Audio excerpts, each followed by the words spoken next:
사도신경으로 우리의 신앙을 함께 고백하도록 하겠습니다. 전능하사 천지를 만드신 하나님 아버지를 내가 믿사오며 그 외아들 우리 주 예수 그리스도를 믿사오니 이는 성령으로 잉태하사 동정녀 마리아에게 나시고 본디오 빌라도에게 고난을 받으사 십자가에 못 박혀 죽으시고 장사한 지 사흘 만에 죽은 자 가운데서 다시 살아나시며 하늘에 오르사 전능하신 하나님 우편에 앉아 계시다가 저희로서 산자와 죽은 자를 심판하러 오시리라. 성령을 믿사오며 거룩한 공예와 성도가 서로 교통하는 것과 죄를 사하여 주시는 것과 몸이 다시 사는 것과 영원히 사는 것을 믿사옵나이다. 아멘. 함께 찬양하도록 하겠습니다. 찬송가 27장입니다. 찬송가 27장 3절과 4절을 함께 찬양하도록 하겠습니다. 찬송가 27장 3절, 4절입니다. 영주이 나를 살리려 그 영광 떠나서 그 불끄러 그 십자가 날 위해 지셨네. 날 위해 지셨네. 나 이제 생명이 있음이 주님의 은혜요. 저 사망과 세 이기니 큰 기쁨 넘치네. 큰 기쁨 넘치네. 아멘.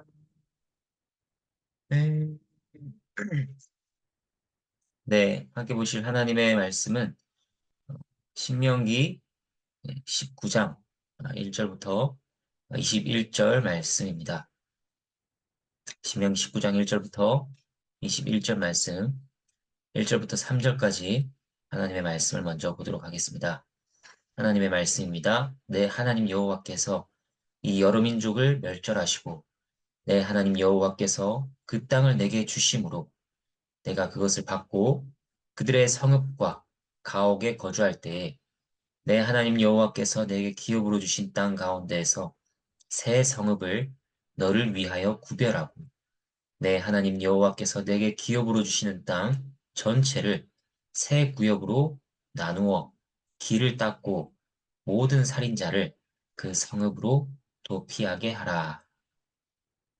이스라엘이 약속의 땅을 점령하는 것은 분명히 하나님께서 이루시는 일입니다. 하나님의 주권과 은혜입니다. 하나님께서는 이스라엘이 그 땅에 거할 때 지켜야 할 바를 말씀하십니다. 먼저 도피성 제도입니다. 새 성을 도피성으로 구별하라고 하십니다. 모든 살인자가 그 성으로 도피하게 하라고 하십니다. 그런데 모든 살인자가 생명을 보존받는 것은 아닙니다. 어떤 살인자가 보호를 받는가? 4절부터 7절까지 하나님의 말씀입니다. 살인자가 그리로 도피하여 살만한 경우는 이러하니 곧 누구든지 본래 원한이 없이 부지 중에 그의 이웃을 죽인 일, 가령 사람이 그 이웃과 함께 벌목하러 삼림에 들어가서 손에 도끼를 들고 벌목하려고 찍을 때 도끼가 자루에서 빠져 그의 이웃을 맞춰 그를 죽게 함과 같은 것이라. 이런 사람은 그 성읍 중 하나로 도피하여 생명을 보존할 것이니라. 그 사람이 그에게 본래 원한이 없으니 죽이기에 합당하지 아니하나 두렵건대 그 피를 보복하는 자의 마음이 복수심에 불타서 살인자를 뒤쫓는데 그 가는 길이 멀면 그를 따라잡아 죽일까 하노라. 그러므로 내가 내게 명령하기를 새 성읍을 너를 위하여 구별하라 하노라. 말씀을 보면 오직 부지 중에 전혀 의도가 없이 실수로 사고로 사람을 죽인 자만 도피성에서 보호받습니다. 무엇으로부터 보호받을까요? 6절을 보면 피를 보복하는 자라고 했습니다. 보복하는 자는 히브리어로 보엘이라고 합니다. 그래서 가까운 친척으로서 기업을 물을 자, 책임지는 자를 의미합니다. 구속자, 속량하는 자라고 하기도 하죠. 이 자는 특별히 복수심에 불타고 있습니다. 부지 중에 사람을 죽였다 하더라도 그 자에 대해 복수심이 불탈 수 있습니다. 그러나 그러한 복수로 인한 살인이 일어나는 것은 합당하지 않다고 하나님께서 말씀하십니다. 그래서 도피성 제도를 주신 것입니다. 이제 8절부터 10절 하나님의 말씀입니다. 내 하나님 여호와께서 내 조상들에게 맹세하신 대로 내 지경을 넓혀 내 조상들에게 주리라고 말씀하신 땅을 다 내게 주실 때 또 너희가 오늘 내가 너희에게 명하는 이 모든 명령을 지켜 행하여 내 하나님 여호와를 사랑하고 항상 그의 길로 행할 때는 이 셋 외에 새 성읍을 더하여 내 하나님 여호와께서 내게 기업으로 주시는 땅에서 무죄한 피를 흘리지 말라. 이같이 하면 그의 피가 내게로 돌아가지 아니하리라. 도피성은 더 넓은 땅을 차지하게 되면 그에 맞게 세계를 더 늘려야 합니다. 도피성 제도에 대해서는 민수기 35장에도 나옵니다. 민수기 35장 14절을 보면 이렇게 나와 있습니다. 새 성읍은 요단 이쪽에 두고 새 성읍은 가나안 땅에 두어 도피성이 되게 하라고 하셨습니다. 이 모든 목적이 무엇이냐? 무죄한 피를 흘리지 말라. 복수심에 불타 함부로 사람을 해치는 것을 막으시고 공정과 공의를 그 땅에 세우시는 것입니다. 근데 원한을 가지고 미워하는 마음으로 살인한 자가 도피성으로 도망한 경우를 보도록 하겠습니다. 11절부터 13절 하나님의 말씀입니다. 그러나 만일 어떤 사람이 그의 이웃을 미워하여 엎드려 그를 기다리다가 일어나 상처를 입혀 죽게 하고 이 한 성읍으로 도피하면 그 본 성읍 장로들이 사람을 보내어 그를 거기서 잡아다가 보복자의 손에 넘겨 죽이게 할 것이라. 내 눈이 그를 긍휼히 여기지 말고 무죄한 피를 흘린 죄를 이스라엘에서 제하라. 그리하면 내게 복이 있으리라. 이 고의적인 살인에 대해서는 가차 없습니다. 그는 도피성에 가더라도 붙잡아서 죽여야 합니다. 그것이 하나님의 공이며 하나님께서 통치하시는 방식입니다. 이렇게 할 때 그 나라는 든든히 세워지게 될 것입니다. 이러한 도피성 제도에서 우리가 교훈으로 삼을 것은 무엇일까요? 첫 번째는 우리가 살면서 부지 중에 사람을 죽일 수도 있다는 것입니다.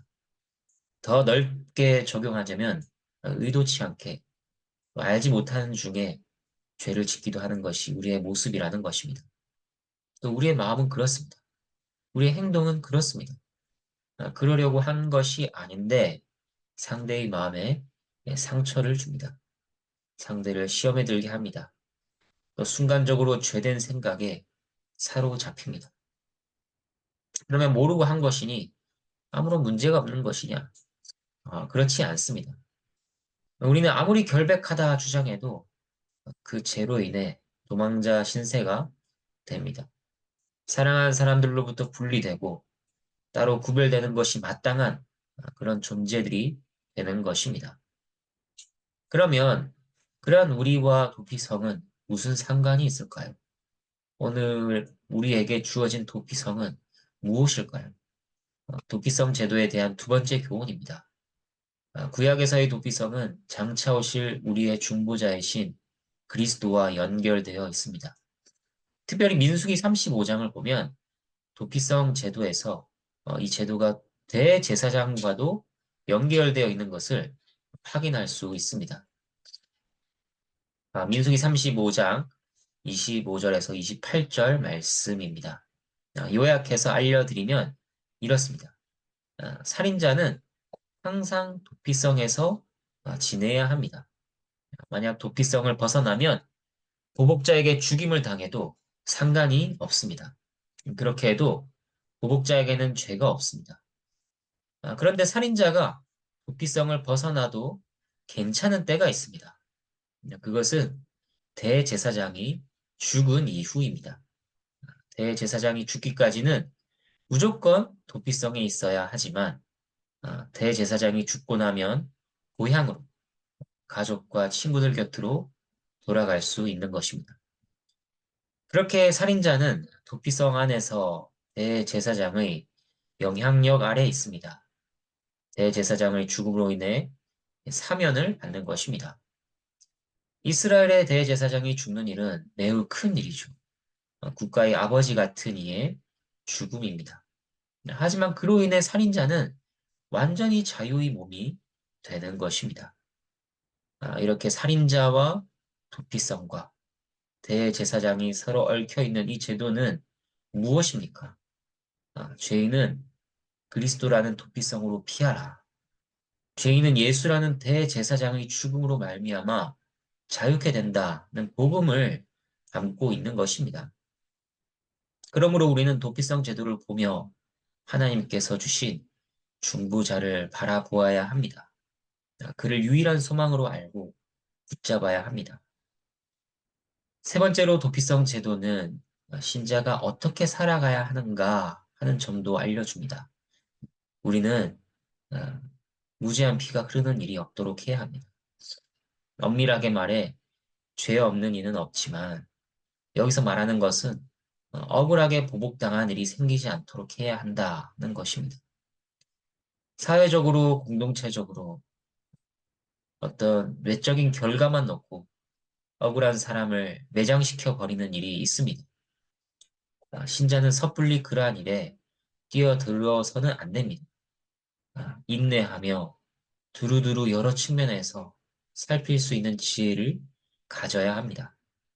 또한 그러한 자들을 적극적으로 보호해야 합니다.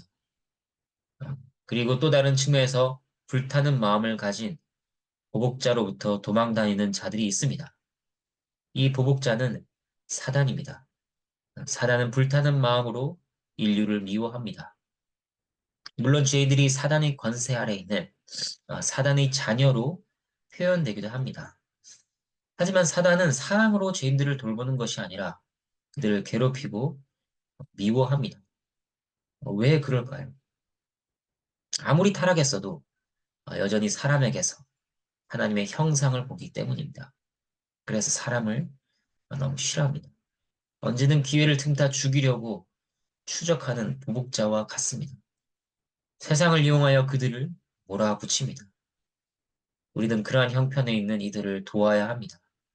이것은 우리가 도피성이 되시는 그리스도를 대신할 수 있다는 말은 아닙니다.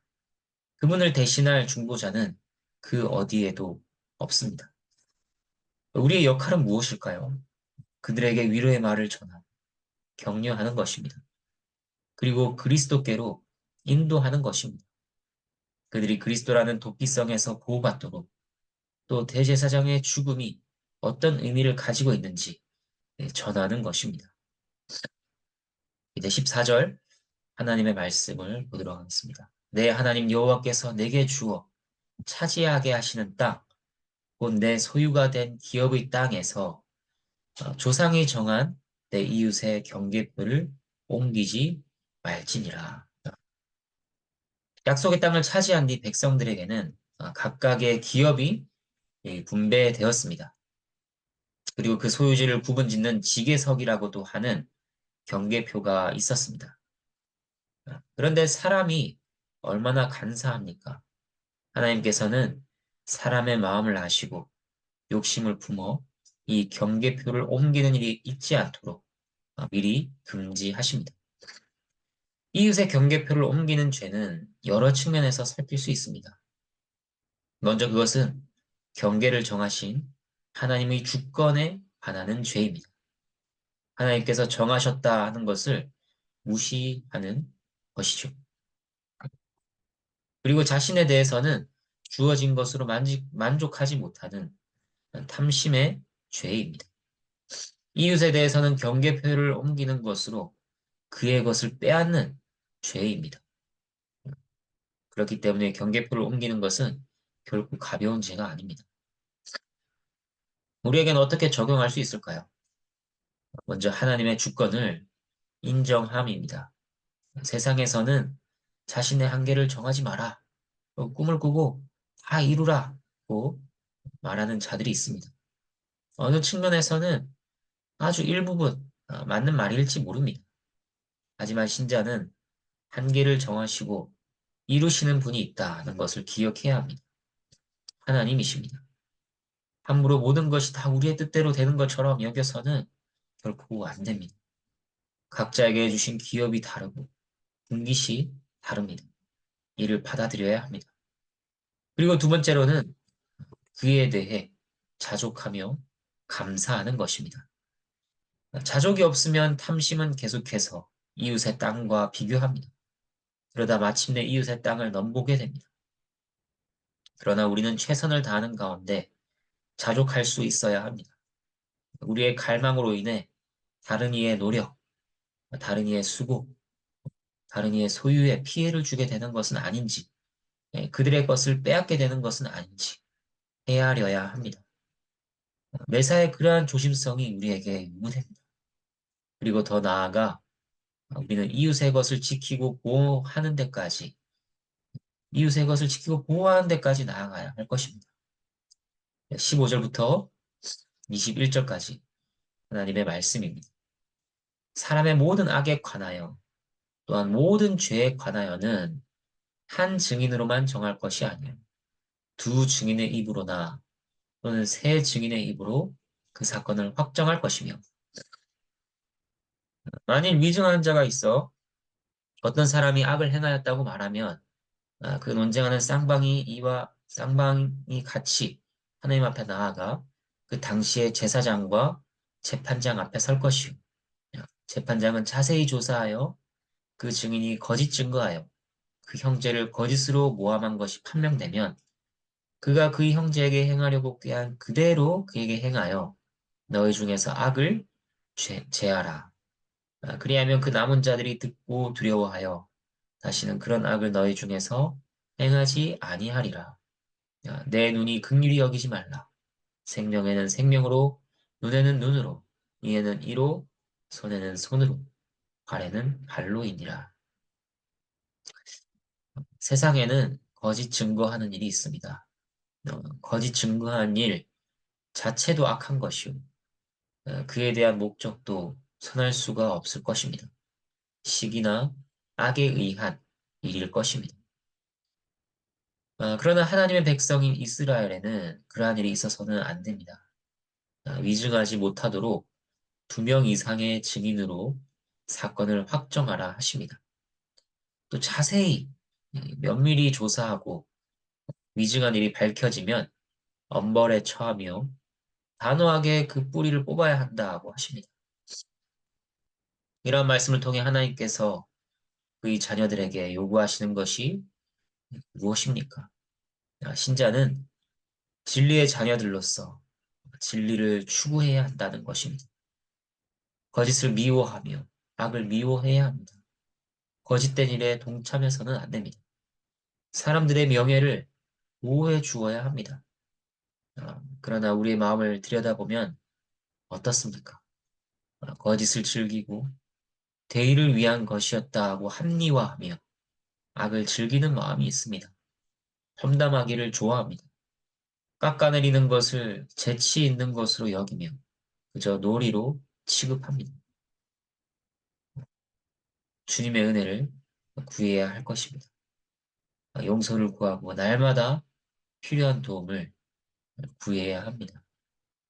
오늘도 하나님께서 우리를 보호하시고 인도하시기를 간절히 바랍니다. 함께 기도하겠습니다.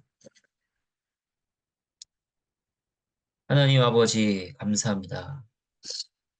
하나님께서 이스라엘 백성들에게 여러 가지 지침과 명령을 주십니다. 그 제도와 그 명령에는 하나님의 선하신 뜻이 담겨 있습니다. 복음이 담겨 있고 또 저희가 신자로서 마땅히 어떻게 살아가야 할지에 대한 그 원리들이 담겨 있습니다.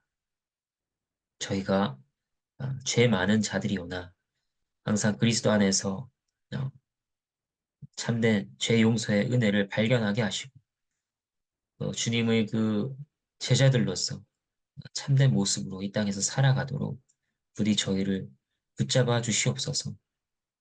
사랑하는 나그네 교회 권속들 가운데 한 명 한 명 은혜를 더하시며 육신의 연약함을로 인하여 어려워하는 이들이 있다면 붙드시고 또 마음에 힘듦이 있는 그러한 지체들 가운데에도 하나님께서 위로하시고 복을 내려 주시옵소서. 감사드리며 예수 그리스도 이름으로 기도합니다. 아멘. 주님께서 가르쳐 주신 기도로 함께 기도하겠습니다. 하늘에 계신 우리 아버지여, 이름이 거룩히 여김을 받으시오며 나라가 임하시오며 뜻이 하늘에서 이루어진 것 같이 땅에서도 이루어지이다. 오늘 우리에게 일용할 양식을 주시옵고 우리가 우리에게 죄 지은 자를 사하여 준 것 같이 우리 죄를 사하여 주시옵고 우리를 시험에 들게 하지 마시옵고 다만 악에서 구하시옵소서. 나라와 권세와 영광이 아버지께 영원히 있사옵나이다. 아멘.